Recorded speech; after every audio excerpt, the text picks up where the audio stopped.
ETF index mutual funds నేర్చుకుని stock మార్కెట్లో రాణించాలనుకుంటున్నారా? వెంటనే ఈ నెంబర్కి కాల్ చేయండి.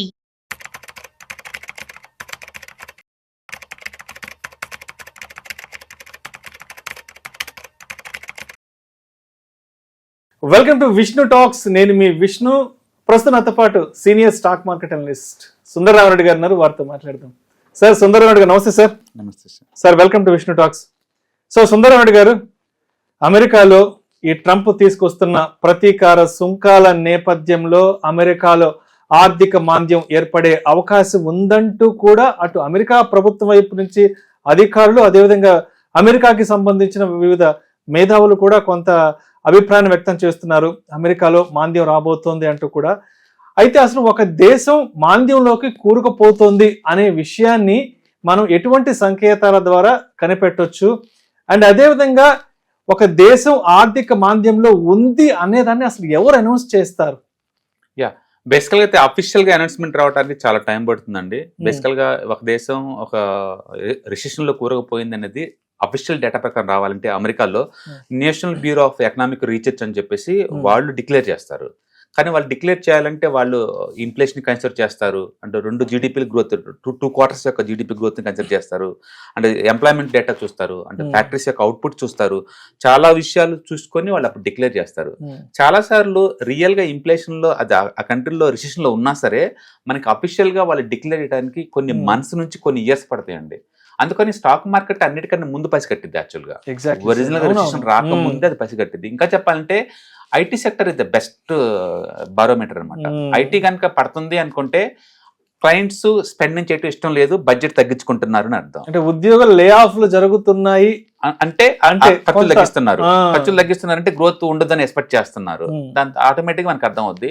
ఇప్పుడు కనుక ఐటీ చార్ట్లు మీరు TCS తీసుకోండి, ఇన్ఫోసిస్ తీసుకోండి, టోటల్ ఐటీ నిఫ్టీ తీసుకున్నారంటే అంటే ఆల్రెడీ 3 years లోలో ఉందండి. అది 3 years లో అంటే ఐటీ ఇండస్ట్రీ 3 years లోకి వెళ్ళింది. ఇంకా 1 week ఇలా పడితే కనుక అది కోవిడ్ లోకి వచ్చేలాగా ఉంది, అంతగా డ్రాప్ అవుతుంది అనమాట అది. సో దాని మీద ఏంటంటే వరల్డ్ వైడ్ గా టూ మచ్ అన్సర్టనిటీ ఉంది. అంటే బడ్జెట్ ఖచ్చితంగా తగ్గించబోతున్నారు. ఈ అన్సర్టనిటీలో ఫస్ట్ అవసరం లేని మొత్తం కట్ చేసుకుంటూ వెళ్ళిపోతారు కదా, అందుకని కొత్త క్లయింట్స్ ఇంకా ఐటీ మీద స్పెండ్ చేయరు. ఆ విషయం వీటిలో క్లియర్ గా రిఫ్లెక్ట్ అవుతుంది. ఈవెన్ ఈ రోజు కూడా 2% డ్రాప్ అయిందంటే మనం ఊహించుకోవచ్చు. ఇంతతో ఆగటల్లా ఏ రోజుకి ఆ రోజు డౌన్ అవుతూనే ఉంది ఈ ట్రంప్ అనౌన్స్మెంట్ చేసిన దగ్గర నుంచి.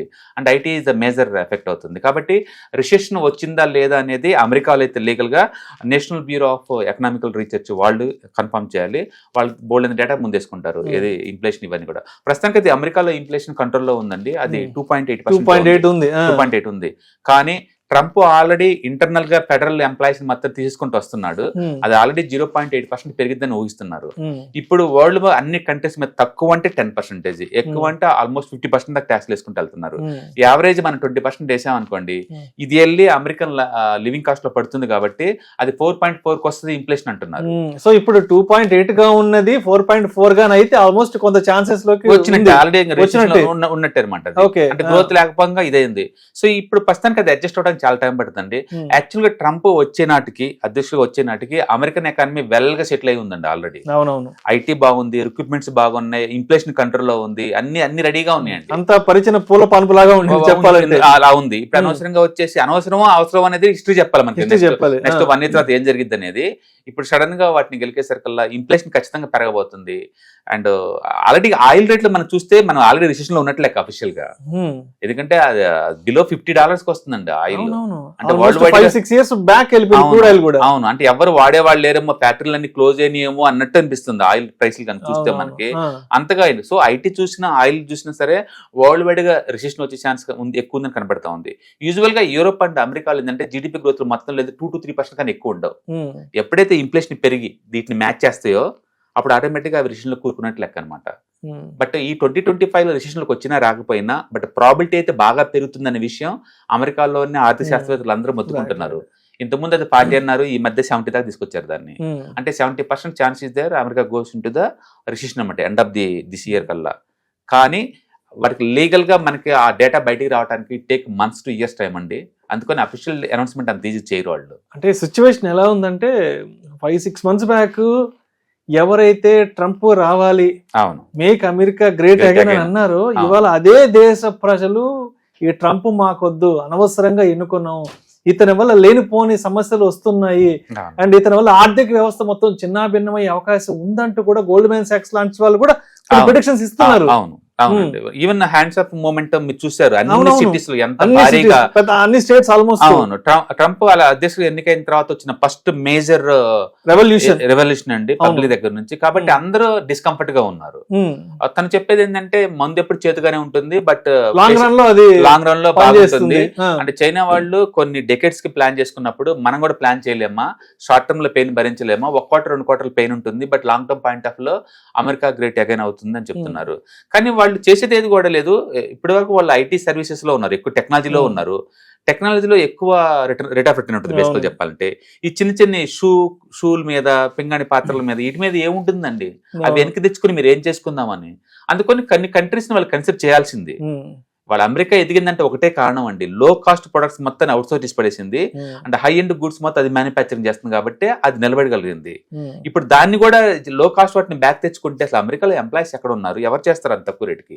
అండ్ సుందరరావు గారు అదే విధంగా ఇప్పుడు అంటే యుఎస్ లో వాల్ స్ట్రీట్ ఇన్వెస్టర్స్ కానివ్వండి అండ్ అదేవిధంగా యుఎస్ ఫెడ్ కూడా ఈ ఆర్థిక సంక్షోభానికి సంబంధించి కొన్ని ప్రొడిక్షన్స్ ఇస్తున్నారు. ఇన్ కేస్ ఇందాక మీరు చెప్పినటువంటి ఆ ఇన్ఫ్లేషన్, ఆ ద్రవ్యోల్బణం ఆ 2.8 కాస్త 4.4 గనక అయితే అక్కడ ఆర్థిక మాంద్యం వచ్చేస్తాను.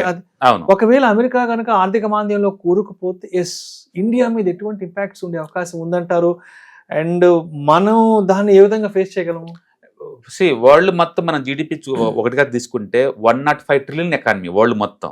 105 ట్రిలియన్ ఎకానమీ, అందులో అమెరికా అలౌడ్ 30 ట్రిలియన్ ఎకానమీ అండి. అంటే దాన్ని ఎవరు నెగ్లెక్ట్ చేయలేరు ఇంకా. ఎందుకంటే ప్రపంచం మనం అనుకుంటున్నాం, ప్రపంచంలో ఆల్మోస్ట్ 30% ఒక్క అమెరికా నుంచే వస్తుంది. సో గ్రోత్ అంతా అక్కడి నుంచే వస్తుంది. డొమెస్టిక్ ఎక్స్పెండిచర్ మొత్తం కూడా అక్కడి నుంచే వస్తుంది ప్రపంచం మొత్తానికి. అందుకని అమెరికా హెల్దీగా ఉంటే మిగతా ఎకానమీ అంతా హెల్దీగా ఉంటుంది. ఎగ్జాంపుల్ ఇండియాలోకి వచ్చిన మన హైదరాబాద్ లో జాబులు చూసుకోండి, ఒక టీసీఎస్ ఇండియాలో 6 లక్షల జాబ్స్ క్రియేట్ చేసిందండి. టీసీఎస్ టోటల్ రెవెన్యూ ఇండియా నుంచి వచ్చేది జస్ట్ 5% అండి. మీరు సార్ గూగుల్ హిట్ చేసి చూడండి, టోటల్ టీసీఎస్కి వచ్చే రెవెన్యూలో ఇండియా నుంచి వచ్చే రెవెన్యూ జస్ట్ 5%. అంటే టీసీఎస్ కి ఇండియాలో ఎలాంటి రెవెన్యూ లేదండి, కానీ ఎంప్లాయీస్ మొత్తం 6 లక్షల మంది ఈ ఇండియాలో వాళ్లే ఉన్నారు. ఈ ఐటీ వచ్చిన తర్వాతనే ఇండియాలో ఈ లైఫ్ స్టైల్స్ మారిపోయినాయి, కన్జంప్షన్ మారింది అండ్ హై రేంజ్ బిల్డింగ్స్ వచ్చినాయి, రియల్ ఎస్టేట్ వచ్చింది, జనాల కంఫర్ట్ వచ్చిందండి. అమెరికా లాంటి కంట్రీలు ఎఫెక్ట్ అయితే ఫస్ట్ ఎఫెక్ట్ అయితే ఐటీనండి. సో మొత్తానికి అమెరికా టు అమీర్పేట వరకు ఇంపాక్ట్ డెఫినెట్ గా ఉంటుంది. డెఫినెట్ గా ఉంటుంది. మనం చూసి ఉంటారు అమెరికాలో అక్కడెక్కడో టారిఫ్ 26% వేస్తే ఈస్ట్ వెస్ట్ గోదావరిలో రైతులు అల్లాడిపోతున్నారు. అవును సార్, ఆక్వా రంగం 50% డ్రాప్ అయిందంటండి రొయ్యల రేట్లు. అవును, రొయ్యల రేట్లు లాస్ట్ 2 రోజులు డ్రాప్ అయ్యాయి నుంచి. అవును, అక్కడ పెరగడం వల్ల ఇక్కడ డ్రాప్ అయింది. చూడండి డైరెక్ట్ రిలేషన్ చూడండి, ఎక్కడ అమెరికాలో ధరలు, ఎక్కడ మన ఈస్ట్ వెస్ట్ గోదావరి జిల్లాలో. అంటే గ్లోబలైజేషన్ అంటే ఎంత కనెక్టివిటీ అవుతామో అనేది ఇప్పుడు అర్థమై ఉంటుంది అందరికీ. చూడండి, అవును, అట్లా ప్రపంచవ్యాప్తంగా ప్రతి కంట్రీ సఫర్ అవుతుంది ఎంతకంత. ఇండియా లాంటి కంట్రీలు అయితే ఇంకా మేజర్ సఫర్ అవుతుంది. ఎందుకంటే ఇండియన్ ఐటీ అంతా కూడా అమెరికన్ సెంట్రిక్ షో రన్ చేస్తున్నారు వీళ్ళు. అది కనుక ఏమన్నా అయిందంటే దాని ఎఫెక్ట్ వల్ల మిగతా కంట్రీస్ అన్ని కూడా ఎంతకంత సేఫ్టీ సైడ్ గా ఐటీ బడ్జెట్లను తగ్గిస్తాయి. ఐటీ బడ్జెట్లు అందరూ తగ్గించినప్పుడు ఎక్విప్మెంట్ చేసుకోరండి. ఒక్క తెలంగాణ ఆంధ్రప్రదేశ్ లోనే ఒక 3 లక్షల మంది బీటెక్ వాళ్ళు ప్రయాణం బయటకు వస్తారండి. ఎంటైర్ ఇండియా మీద 18 లక్షల మంది బీటెక్ వాళ్ళు బయటకు వస్తారండి. అమెరికా కానీ సపోర్ట్ చేయకపోతే ఐటీకి ఈ కొత్తగా వచ్చే వాళ్ళకి అఫోర్డబిలిటీ ఏమి ఉండదండి, జాబ్స్ ఉన్నోళ్ళకి గ్యారంటీ లేదు. అండ్ మోర్ ఎవర్ ఇప్పుడు అమెరికాలో ఉన్న H1 ఎక్స్పైరీ అయిన అందరినీ బయట పంపిస్తా ఉన్నారండి. ఈ ఇయర్ ఎండింగ్ కల్లా 10 lakh మెంబర్స్ ఇండియన్స్ బయటకు వస్తారని చెప్తున్నారు. సార్ మీరు ఈ విషయం చెప్తుంటే నాకు ఇంకో విషయం గుర్తుకొస్తుంది. మామూలుగా ఇప్పుడు మన ఇండియాలో ఇది అంటే అకాడమిక్ ఇయర్, ఇప్పుడు అకాడమిక్ స్టార్ట్ అయ్యారు. ఈ టైంకి ఈ ఓవర్సీస్ ఇమిగ్రేషన్ ఇన్స్టిట్యూట్స్ అంతా చాలా చాలా బిజీగా ఉంటాయి మామూలుగా అయితే. బట్ లాస్ట్ 3 months నుంచి మన హైదరాబాద్ లో, అంటే ఎగ్జాంపుల్ గా మన హైదరాబాద్ లో ఉన్నటువంటి ఇమిగ్రేషన్ ఓవర్సీస్ ఇన్స్టిట్యూట్స్ అంతా కూడా చాలా చాలా అసలు నిశ్శబ్దంగా ఉన్నాయంట. ఎవరికి ఎలాంటి బిజినెస్ లేదంట. అంటే వీళ్ళు పోవటానికి జంగుతున్నారు. అక్కడ ఏం జరుగుతుంది, అక్కడ ఉన్న వాళ్ళే వెనక్కి వస్తున్నారు. రెండోది పార్ట్ టైం జాబ్స్ అలౌ చేయట్లేదు. మెజారిటీ పబ్లిక్ అంతా తెలుసండి, అమెరికాకి వెళ్ళేది ఇక్కడ సీట్లు దొరకదు, అక్కడికి వెళ్తే లైఫ్ స్టైల్ సెటిల్ అవుతున్న ఉద్దేశంతో, ఎడ్యుకేషన్ కోసం కాదు, ఎడ్యుకేషన్ తర్వాత అక్కడ జాబులు దొరుకుతాయనే ఉద్దేశంతో. వాళ్ళు జాబ్స్ దొరుకుతున్నప్పుడు అసలు ఎడ్యుకేషన్ మాత్రం ఎందుకు అమెరికాకి? ఆ క్వశ్చన్ రైజ్ చేసినప్పుడు అమెరికాకి మనకు ఉపయోగం ఉండదు అనమాట, మేజర్ అది. అందుకని ఈ ట్రంప్ హయాం ముందు ఎంతో కంఫర్ట్ గా ఫీల్ అయ్యేవాళ్ళండి. ఈ ట్రంప్ వచ్చిన దగ్గర నుంచి మరీ టూ మచ్ గా పర్సనల్ గా ఫోకస్ చేసినట్టు, ఏది స్పీడ్ డ్రైవ్ చేసినా సరే వీసా రద్దు, యూనివర్సిటీలో ఏదైనా ఎడ్యుకేషన్ చేసినా సరే వీసా రద్దు, అండ్ టైం అయిపోయింది 3 సంవత్సరాలు వీసా రద్దు, లాటరీలో వచ్చినా సరే ప్రతి ఒక్కళ్ళు గోల్డెన్ వీసా అని లక్షల కోట్లు కడితే గోల్డెన్ వీసా ఇస్తామని. అవును 43 crores కట్టారంటే డైరెక్ట్ గా సిటిజన్షిప్ ఇస్తారు. అంటే వాళ్ళ ఉద్దేశం ఏంటంటే ఫ్రీగా అలౌ చేయకుండా ఇన్వెస్టర్స్ లాగా అయితే మేము అలౌ చేస్తాం మిమ్మల్ని, డబ్బు కట్టి ఉండాలి మా దేశంలో ఉండండి, దాని మీనింగ్ అదనమాట.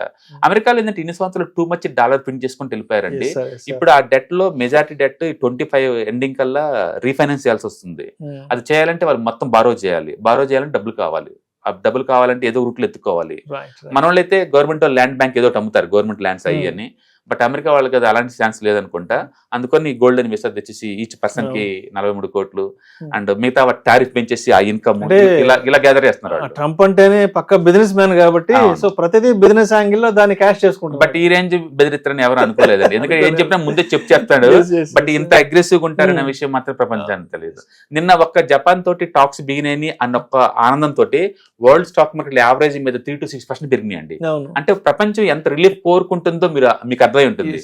మళ్ళీ ఈ రోజు ఓవర్ నైట్ లోని చైనా మీద 104 అనేసరికల్లా మళ్ళీ భయంతో అన్ని పడిపోతున్నాయి.